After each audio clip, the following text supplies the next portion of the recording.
Va alaykum assalom va rahmatullohi va barakatuh. Aytadilar, kuni kecha Abdulloh domlaning ma'ruzasiga 6 yil oldi. Layk bosgani uchun bir odam qamalibdi. Bu bilan hukumat odamlarni qo'rqitmoqchimi debdilar. Hukumat o'zi dinni yomon ko'radi. Allohni va rasulining gapini. Ularga illoki o'sha Alloh rasulining gapidan ularda jig'ildoniga xizmat qiladigan miqdorigina kerak. Uki podshohga itoat qil, ota-onangga yaxshilik qil, qo'ni-qo'shniga yaxshilik qil, bo'ldi. Ammo dinni ularda havo nafsiga yoqmagan joyi, ularga Abdulla domla aytadimi, Abdurahmon domla aytadimi, qizig'i yo'q. Kim aytsa ham mana shu joy bizga to'g'ri kelmayapti deydi. Bular Allohning quli emas bular, ya'ni o'zi bir e'tirofida Allohning quli demaydi o'zini ular. Ular shaytonning quli. Shayton ham minglab yil, ehtimol milliondir ham bilmaymiz, Allohga sig'inib yurgan u ham.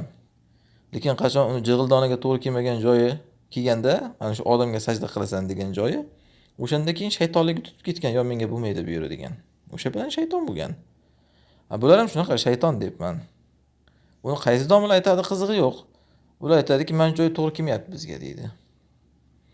Bilishimizcha o'sha Abdulloh domlani ham jannat oshiqlarimi, nimadir degan ma'ruzalari bor ekan. Ular o'sha joydan yurak yorib ketadi. Tabiiyki jannatga oshiq bo'lgan odam u dunyoga taloq beradi.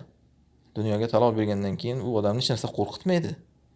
U odamni to'xtatib bo'lmaydi keyin. Jannatga yetguncha ular ham o'zi aytadi, buni endi deydi, o'sha ko'ziga hurlari ko'rinib, bu endi hech narsadan to'xtamaydi, bu ko'ziga qon to'lib deydi.